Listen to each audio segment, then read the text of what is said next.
ప్రగతిశీల ప్రజాస్వామ్య విద్యార్థి సంఘం పీడిఎస్యు రాష్ట్ర రాజకీయ శిక్షణా తరగతుల్ని సెప్టెంబర్ 1, 2 తేదీల్లో నల్గొండ జిల్లా కేంద్రంలో నిర్వహించబోతా ఉన్నాం.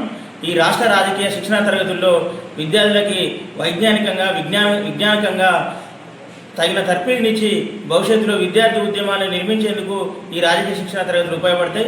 మనం ఇప్పుడు సమాజం మొత్తం కూడా చాలా సంక్షోభంలో ఉంది. మానవీయ విలువలు మొత్తం కూడా పడిపోతూ ఉన్నాయి. ఇంకొక విద్యా ప్రైవేటీకరణ, కార్పొరేటీకరణ మొత్తం కూడా పెరిగిపోయి ఈ సమాజం మొత్తం కూడా సంక్షోభంలో పోతున్న పరిస్థితి మనం చూడొచ్చు. అందులో భాగంగానే ఈ విద్యా ప్రైవేటీకరణ, కార్పొరేటీకరణ ఎక్కువై విద్యార్థులకి సామాజిక స్పృహ లేని కారణంగానే నిన్ననే నల్గొండ జిల్లా కేంద్రంలో రూపారెడ్డి లాంటి వాళ్ళ హత్య కూడా మనం చూస్తూ ఉన్నాం. అంటే మేము ఈ రూపారెడ్డి గారి హత్య కావచ్చు, లేకపోతే ఈ ప్రైవేట్ విద్య ఎక్కువైతే ఎటువంటి పరిణామాలు ఉంటాయో ఇది ఒక తార్కాణంగా మేము చూస్తూ ఉన్నాం. ముఖ్యంగా రాష్ట్రంలో రేవంత్ రెడ్డి ప్రభుత్వం అధికారంలోకి వచ్చి 3 సంవత్సరాలు గడిచిపోతా ఉంది. ఇప్పటి వరకు కూడా ఫీజు రీయింబర్స్మెంట్ స్కాలర్షిప్ ఇచ్చే పరిస్థితి లేదు. ఒకవైపు ప్రైవేట్ స్కూళ్ళన్నీ కూడా మూసివేతకు గురవుతూ ఉన్నాయి. ఈ ఎన్నికల్లో అనేక హామీలు ఇచ్చారు. 10వ తరగతి పాస్ అయిన వాళ్ళకి 10,000 అని, ఇంటర్ పాస్ అయిన వాళ్ళకి 15,000 అని, అట్లా PhD పాస్ అయిన వాళ్ళకి 5 లక్షలు విద్యా భరోసా కార్డు ఇస్తా అని చెప్పేసి మాయమాటలు చెప్పారు. అదే నిరుద్యోగాన్ని మొత్తం కూడా రూపమవుతామని చెప్పేసి చెప్పారు. కానీ ఇప్పటి వరకు కూడా అటువైపు చర్యలు తీసుకోకపోగా మొత్తం విద్యారంగ వ్యతిరేక విధానాల్ని అవలంబిస్తున్న పరిస్థితిని మనం చూడొచ్చు. మొత్తం ప్రపంచవ్యాప్తంగా విద్యార్థులు, యువకులు మొత్తం కూడా అన్రెస్ట్లో ఉన్నారు. అన్రెస్ట్లో ఉన్న కారణం నుంచే ప్రపంచంలో అనేక దేశాల విద్యార్థి ఉద్యమాలు వెలువగా వస్తున్నాయి. అది మన భారతదేశానికి కూడా తాకి మొన్ననే జంజీ పేరుతోని జంతర్ మంతర్లో విద్యార్థులు విరోచితంగా పోరాడారు. ముఖ్యంగా పేపర్ లీజుకి వ్యతిరేకంగా, అవినీతికి వ్యతిరేకంగా, విద్యా కార్పొరేట్కి వ్యతిరేకంగా పోరాడినందుకు నరేంద్ర మోడీ ప్రభుత్వం వాళ్ళ మీద లాఠీచార్జ్ చేసింది, బాష్పోయే గోళాలను ప్రయోగించింది, వాటర్ కెనాల్స్ను ప్రయోగించిన కూడా విద్యార్థులు ఎక్కడ కూడా వెనకడు వేయకుండా ధర్మేంద్ర ప్రధాన్ రాజీనామా చేయాలని చూసి భీష్మించుకొని కూర్చొని విరోచితంగా పోరాటం చేసిన ఫలితంగా ధర్మేంద్ర ప్రధాన్ కూడా రాజీనామా చేసిన పరిస్థితిని మనం చూడొచ్చు. అట్లా జార్ఖండ్ రాష్ట్రంలో, బీహార్లో అట్లా అనేక రాష్ట్రాల్లో విద్యార్థులు ఈరోజు పోరాటాలకు వస్తూ ఉన్నారు.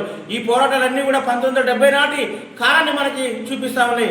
ఆ రోజు జార్జి రెడ్డి, జంపాల చంద్రశేఖర్ ప్రసాద్లు పీడిఎస్ నిర్మాతలు ఎవరైతే ఉన్నారో ఆ నిర్మాతలు జీవించి ఉన్న కాలాన్ని ఈ కాలంతో పోల్చి చూస్తూ ఉన్నారు విద్యార్థులు. కాబట్టి విద్యార్థులందరూ కూడా మన హక్కులు కాలం రాయబడుతూ ఉన్నాయి. కాబట్టి మన హక్కులు సాధించుకునేందుకు, మన విద్యని పొందేందుకు, మన విద్యా, వైద్యం, ఉపాధి హక్కుల్ని సాధించుకునేందుకు విద్యార్థులందరూ కూడా ఉద్యమాలకు రావాలని చెప్పేసి మేము ఈ సందర్భంగా పిలుపునిస్తూ ఉన్నాం. ఆ వెలుగులోనే, ఈ క్రమంలోనే మేము సెప్టెంబర్ 1, 2 తేదీలో నల్గొండ జిల్లాలో మేము పెద్ద ఎత్తున పీడిఎస్ రాష్ట్ర రాజకీయ శిక్షణ తరగతులు నిర్వహిస్తూ ఉన్నాం. ఈ శిక్షణ తరగతులకి రాష్ట్రం నలుమూలల నుంచి, అన్ని జిల్లాల నుంచి దాదాపు ఒక 150 మంది ప్రతినిధులు హాజరవుతా ఉన్నారు. ఎంపికైన ప్రతినిధులు హాజరవుతా ఉన్నారు. ఈ రాష్ట్ర రాజకీయ శిక్షణ తరగతులకి ప్రొఫెసర్లు, టీచర్లు, అదేవిధంగా మేధావులు, విద్యారంగ అభిమానులు అందరూ కూడా వచ్చి విద్యార్థులకి తరబేదునిస్తారు. విద్యార్థులకి వారికి తగిన శిక్షణ ఇస్తారని చెప్పేసి ఈ సందర్భంగా మేము తెలియజేస్తా ఉన్నాం. ఈ శిక్షణా తరగతులకి పెద్ద ఎత్తున ఆర్థికంగా సహకరించి మీ నల్గొండ తల్లి ఒడిలోకి వస్తున్నటువంటి తెలంగాణ విద్యార్థి లోకాన్ని మనస్ఫూర్తితో ఆహ్వానించి వాళ్ళకి తగిన ఆతిథ్యం ఇవ్వాలని చెప్పేసి మేము నల్గొండ ప్రజలకి, విద్యార్థులకి, విద్యా అభిమానులకి, పీడిఎస్ మాజీ నాయకులకి అందరికీ కూడా విజ్ఞప్తి చేస్తా ఉన్నాం. పోరాడదాం విద్యా ప్రైవేటీకరణ, కార్పొరేటీకరణకు వ్యతిరేకంగా, పోరాడదాం శాస్త్రీయ విద్యా విధానంకై, పోరాడదాం సమాజ స్థాపనకై, పోరాడదాం విద్యా కార్పొరేటీకరణ, కాషాయీకరణకు వ్యతిరేకంగా, పోరాడదాం పెండింగ్ లో ఉన్న ఫీజు రీయింబర్స్మెంట్ స్కాలర్షిప్ విడుదల చేసి. నా పేరు పొడపంగి నాగరాజ్, పీడిఎస్యు తెలంగాణ రాష్ట్ర ప్రధాన కార్యదర్శి. ఈరోజు ప్రగతిశీల ప్రజాస్వామ్య విద్యార్థి సంఘం పీడిఎస్యు తెలంగాణ రాష్ట్ర కార్యవర్గం ఆధ్వర్యంలో నల్గొండ జిల్లా కేంద్రంలో ఈ యొక్క ప్రెస్ మీట్ను నిర్వహించడం జరుగుతూ ఉంది. దీని యొక్క ముఖ్య ఉద్దేశం ఏంటంటే, ఈ యొక్క రాష్ట్రంలో, ఈ యొక్క జిల్లా కేంద్రంలో సెప్టెంబర్ 1, 2 తేదీలలో ఈ యొక్క పీడిఎస్యు రాష్ట్ర స్థాయి రాజకీయ శిక్షణ తరగతులను ఇక్కడ నిర్వహించడం జరగబోతా ఉంది. కాబట్టి ఈ యొక్క పీడిఎస్యు రాష్ట్ర స్థాయి రాజకీయ శిక్షణ తరగతులను విజయవంతం చేయాలని చెప్పేసి యావత్ ప్రధానికానికి మేము తెలియజేస్తా ఉన్నాం. ముఖ్యంగా తెలంగాణ రాష్ట్రంలో ఈరోజు విద్యారంగం మొత్తం కూడా సంక్షోభంలో నెట్టబడినటువంటి ఒక స్థితి ఈ యొక్క రాష్ట్రంలో కొనసాగుతూ ఉంది. ఎందుకంటున్నామంటే, ఈరోజు ప్రాథమిక విద్య నుంచి మొదలు పెట్టుకుంటే ఉన్నత విద్య వరకు కూడా అనేక రకాల సమస్యలతోటి విద్యార్థులు సతమతనం అవుతున్నటువంటి ఒక స్థితి ఈ రాష్ట్రంలో కొనసాగుతూ ఉంది. ముఖ్యంగా ఈరోజు ప్రైవేట్ పాఠశాలల్లో మౌలిక వసతులు కల్పించడంలో ప్రభుత్వం పూర్తిగా విఫలమైనటువంటి ఒక స్థితి కనపడతా ఉంది. ముఖ్యంగా ఇక్కడ ఉన్నటువంటి పాఠశాలలో చదువుతున్నటువంటి విద్యార్థులకు ఇప్పటికి కూడా పాఠ్య పుస్తకాలు కావచ్చు, అదేవిధంగా మౌలిక వసతులు కనీసం ఈరోజు తాగడానికి నీరు, అదేవిధంగా టాయిలెట్స్ లేనటువంటి పాఠశాలలు కూడా ఈరోజు ఈ రాష్ట్రంలో ఉన్నాయి. అదేవిధంగా కరెంట్ లేనటువంటి పాఠశాలలు ఉన్నాయి. అదేవిధంగా ఏకోపాధ్యాయ టీచర్లు ఉన్నటువంటి పాఠశాలలు ఉన్నాయి. ఈరోజు రాష్ట్ర వ్యాప్తంగా దాదాపు 2000 పైచిలకు పాఠశాలలను ఈరోజు మూసివేసేటువంటి ఒక ప్రక్రియను ఈ యొక్క తెలంగాణ రాష్ట్రం ప్రారంభిస్తూ ఉన్నది. కాబట్టి వాటిని అన్నిటిని కూడా వెనక్కి తీసుకోవాలి. ప్రభుత్వ విద్యారంగాన్ని మొత్తం కూడా బలోపేతం చేయాలి. ప్రభుత్వ పాఠశాలలో నెలకొన్నటువంటి సమస్యలను వెంటనే పరిష్కరించాలి.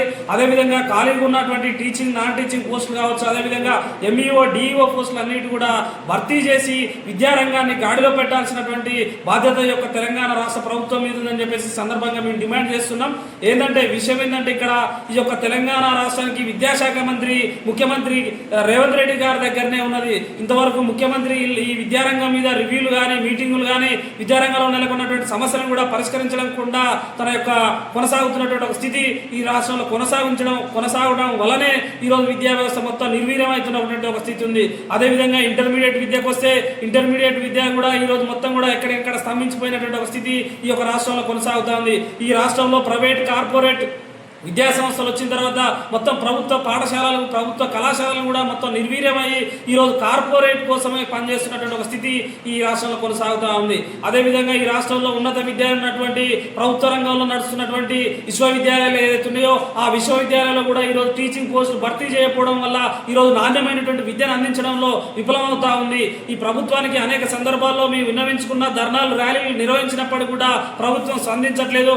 ఈ యొక్క యూనివర్సిటీలకు ఇవ్వాల్సినటువంటి మెస్ బిల్లులు కావచ్చు, అదేవిధంగా డెవలప్మెంట్కి ఇవ్వాల్సినటువంటి బడ్జెట్ ఇవ్వకుండా ఈరోజు కొనసాగుతూ ఉంది. అదేవిధంగా వేలల్లో ఈరోజు పోస్టులు ఖాళీ ఉన్నాయి. ప్రొఫెసర్ పోస్టులు, assistant professor post, teaching, non teaching పోస్టులు యూనివర్సిటీలో ఖాళీ ఉండడం వల్ల ఈరోజు ఇప్పుడిప్పుడే పేద, బడుగు, బలహీన వర్గాలకు చెందినటువంటి విద్యార్థులు యూనివర్సిటీలో అడుగు పెడుతుంటే యూనివర్సిటీలను మొత్తం కూడా, ప్రభుత్వ యూనివర్సిటీలను మొత్తం కూడా మూసివేస్తూ ఈరోజు ప్రైవేటు యూనివర్సిటీలకు స్వాగతం పలుకుతూ ఈరోజు ప్రైవేట్ యూనివర్సిటీలకు విచ్చలవిడిగా పర్మిషన్లు ఇస్తూ మొత్తం కూడా పేద, బడుగు, బలహీన వర్గాలకు చెందినటువంటి విద్యార్థులకు ఉన్నత విద్యకు దూరం చేస్తున్నటువంటి ఒక స్థితి ఈ రాష్ట్రంలో కొనసాగుతా ఉంది. అదేవిధంగా గత ప్రభుత్వం చాలా ప్రతిష్టాత్మకంగా తీసుకొచ్చినటువంటి గురుకుల పాఠశాలలు ఏదైతే ఉన్నాయో ఆ గురుకుల పాఠశాలలో ఈరోజు సొంత భవనాలు లేక, పహారీ గోడలు లేక ఈరోజు విద్యార్థులు ఇబ్బంది పడుతున్నటువంటి ఒక పరిస్థితి ఉంది.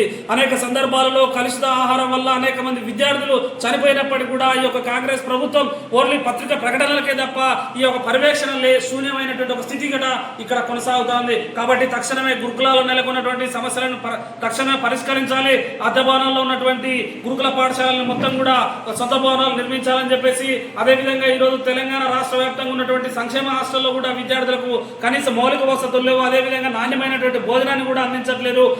అదేవిధంగా మెనూ ప్రకారం కూడా భోజనం అందించినటువంటి ఒక స్థితి కొనసాగుతా ఉంది. కాబట్టి తక్షణమే సంక్షేమ హాస్టల్లో ఉన్నటువంటి సమస్యలను పరిష్కరించాలని చెప్పేసి, అదేవిధంగా కేంద్ర రాష్ట్ర ప్రభుత్వాలు అవలంబిస్తున్నటువంటి విద్యా వ్యతిరేక విధానాలపైన ఈ యొక్క రాజకీయ శిక్షణ తరగతుల్లో చర్చించుకొని భవిష్యత్తులో ఉద్యమాలను సృష్టించడం కోసం, ఉద్యమాలు నిర్వహించడం కోసం ఇది ఉపయోగపడుతుందని చెప్పేసి తెలియజేస్తా ఉన్నాం. కాబట్టి ఈ యొక్క శిక్షణ తరగతులకు ఉపాధ్యాయులు, ప్రొఫెసర్లు, మేధావులు, అదేవిధంగా పూర్వ విద్యార్థి సంఘంలో పనిచేసినటువంటి నాయకులందరూ కూడా వచ్చి ఈ యొక్క విద్యార్థులకు శిక్షణ ఇస్తారు. ఈ విద్యార్థులకు సంబంధించి దాదాపు రాష్ట్ర వ్యాప్తంగా 33 జిల్లాల నుంచి దాదాపు 115-120 మంది విద్యార్థులు ఈ యొక్క శిక్షణ తరగతుల్లో పాల్గొనబోతా ఉన్నారు. పాల్గొని అనేక విషయాలపైన చర్చించి, ప్రధానంగా విద్యారంగం పైన చర్చించి ఈ సమాజంలో జరుగుతున్నటువంటి దోపిడీ, పీడనకు వ్యతిరేకంగా సమాజ స్థాపనకై, అదేవిధంగా శాస్త్రీయ విద్యా సాధనకై ఈ రాష్ట్రంలో, ఈ దేశంలో ఉన్నటువంటి విద్యా ప్రైవేటీకరణకు వ్యతిరేకంగా, విద్యా కార్పొరేటీకరణకు వ్యతిరేకంగా, విద్యా కాషాయీకరణకు వ్యతిరేకంగా, అదేవిధంగా కేంద్ర ప్రభుత్వం తీసుకొచ్చినటువంటి నూతన జాతీయ విద్యా విధానం 2020 ఏదైతుందో ఆ 2020ని కూడా రద్దు చేయాలని చెప్పేసి, అందరికీ సమానమైనటువంటి విద్య, అందరికీ ఒకే కామన్ స్కూల్ విద్యా విధానం, కలెక్టర్ కొడుకైనా, కార్మికుల కొడుకైనా ఒకటే పాఠశాలలో చదివేటువంటి విద్యా విధానం కోసం పీడిఎస్ పనిచేస్తూ ఉంది. కాబట్టి ఈ శిక్షణ తరగతులు ఆ రకంగా ఉపయోగపడి భవిష్యత్ ఉద్యమాన్ని నిర్మించడం కోసం ఈ యొక్క ఉపయోగపడతాయని చెప్పేసి తెలియజేస్తూ ఈ యొక్క అవకాశం కల్పించినందుకు ధన్యవాదాలు తెలియజేస్తూ ముగిస్తున్నాను.